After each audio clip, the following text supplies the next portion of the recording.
continuando con la antigua sabiduría, Mu, el continente Lemuria, adentrándonos hoy en las enseñanzas ancestrales que podemos trazar a través de la doctrina secreta en su segundo volumen,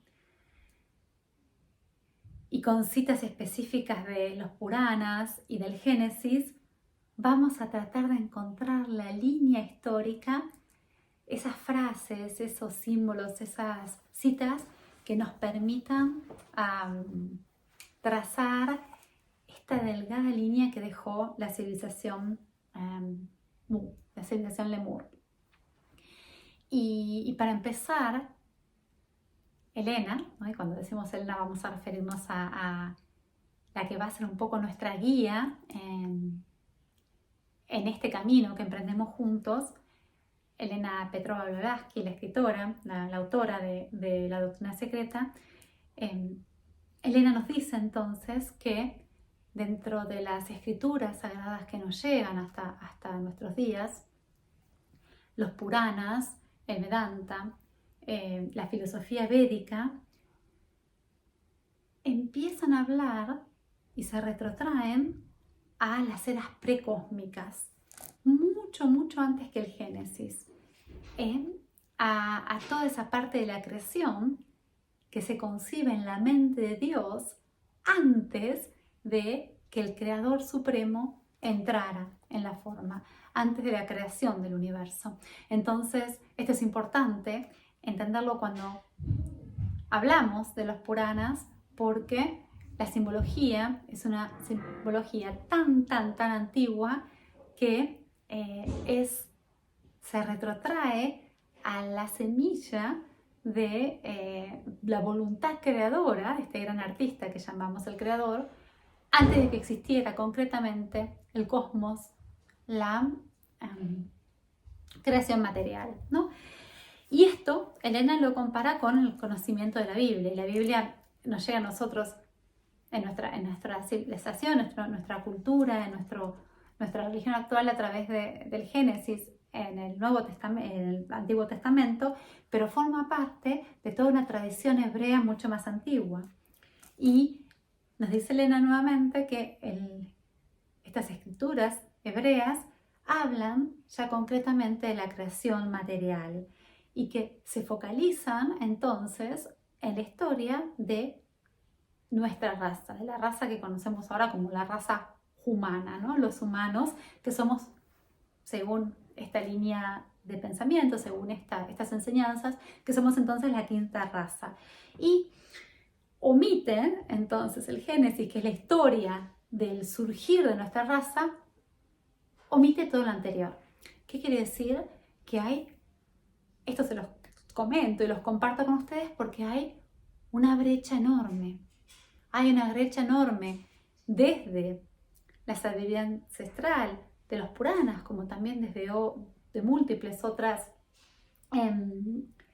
cosmologías que hablan del origen de la creación y del universo, hasta la aparición de la quinta raza. Y en todo ese lapso de millones de años es donde empieza la experiencia humana, va descendiendo los ángeles solares, lo que nosotros llamamos el espíritu, van entrando en la experiencia de la materia y va evolucionando la materia, ¿no? Hasta crear al ser humano que empieza con la historia del Génesis.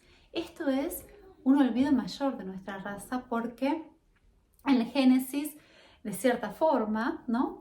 El hombre aparece hecho a imagen y semejanza de Dios, ¿no? Pero en un día, ¿no? En el séptimo día de la creación. Y no nos cuentan entonces cómo hubo el descenso de la conciencia y al habitar la conciencia la forma, también fue modelando la evolución concreta de la forma.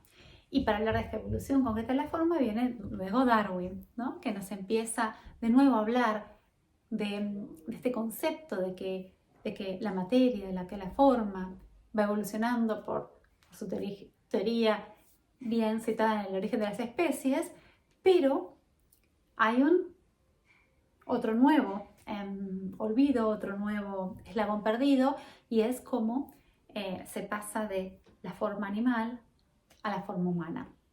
Entonces, esto es para compartir, para poner muy en claro desde el inicio de nuestras charlas que nuestra historia, lo que conocemos como la historia, desde el Big Bang, desde el origen del universo material, hasta hoy nuestra raza humana, está llena de paréntesis, está llena de grandes sectores oscuros, está interrumpida por miríadas de noches, noches de la memoria, noches del conocimiento.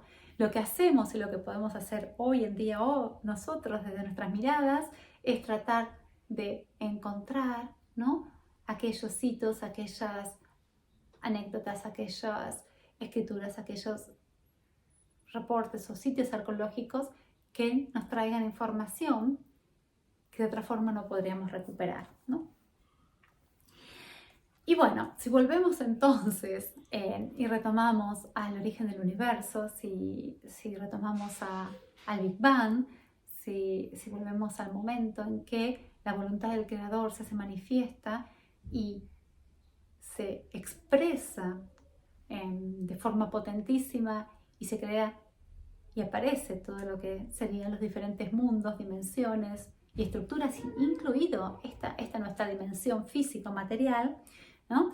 Tenemos en la miríada de galaxias, agujeros negros, cuerpos celestes del universo, ¿no?, que todavía no llegamos a descubrir cuánto mide su verdadera talla o cómo se va expandiendo o cuál es su fin. Dentro de esta miríada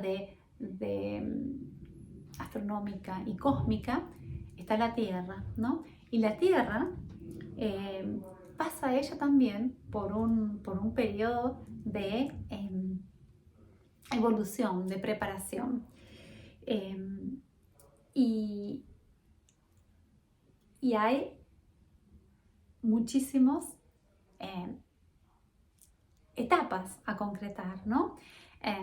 Y esto a nivel geológico. A nivel geológico, primero la Tierra estaba dominada por el mundo mineral, ¿no? Eran las antiguas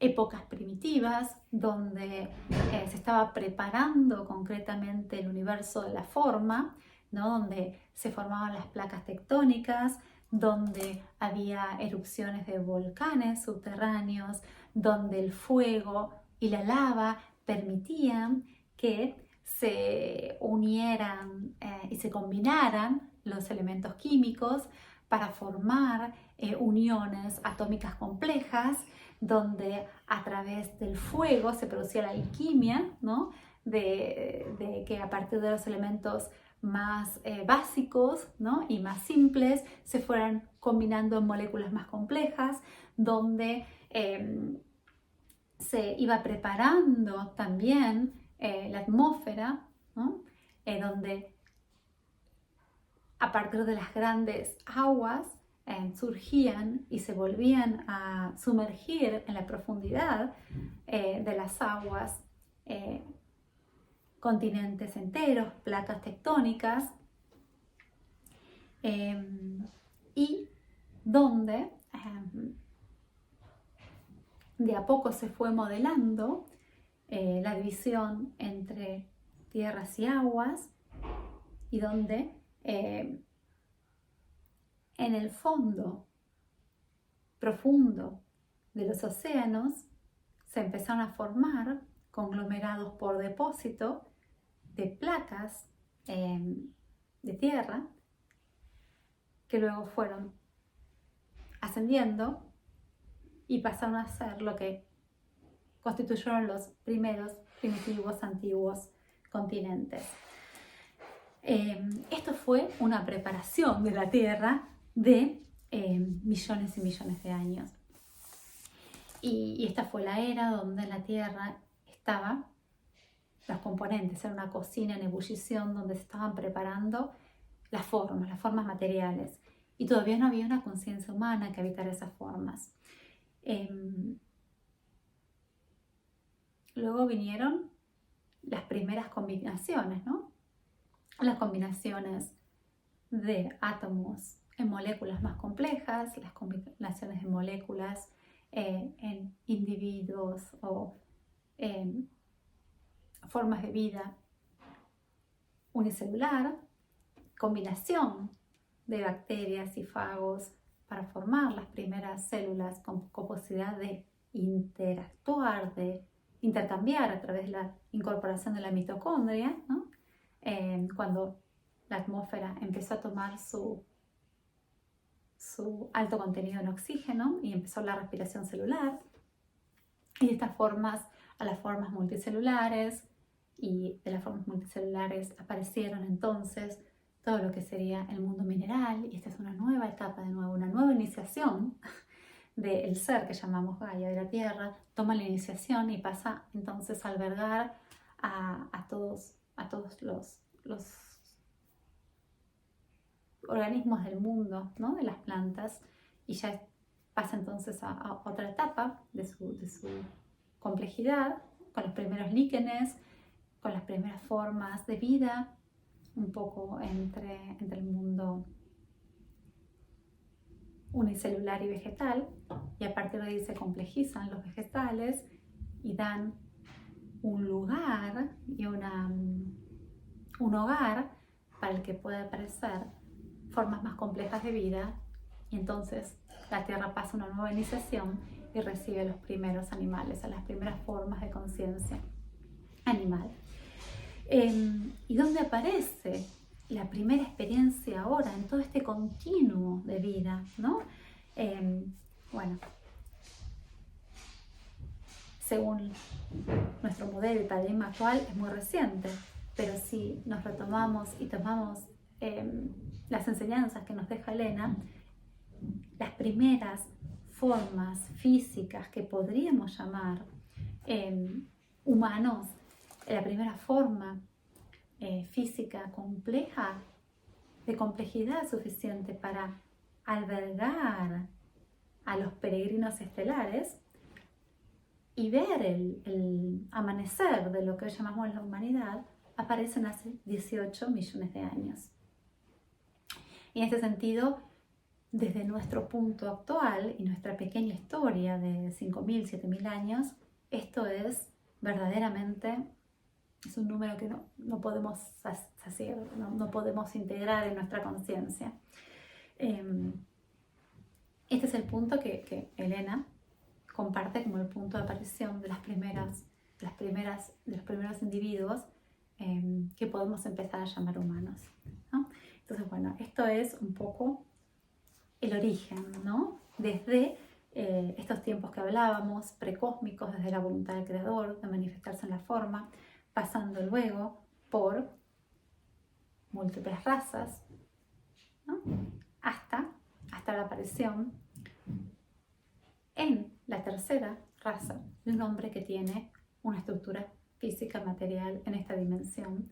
Y es aquí donde hablamos por primera vez de la raza Muj, esta gran raza de seres venidos de otras dimensiones con el proyecto de hacer una experiencia en esta dimensión, ¿no? Esta tercera dimensión consciente, y que son seres entonces que están en una línea de descenso en la forma. Son los seres y la raza Mu. Vamos entonces a dejarlo acá por hoy y por ahora, y vamos a reunirnos la próxima para tratar de comprender quiénes son los Mu, cómo se aliaron y entramaron su propia historia de destino con la evolución terrestre, y por qué son tan importantes en nuestra totalidad, aquí, hoy y ahora. Muchas gracias y nos vemos pronto en el próximo capítulo de esta serie. Gracias.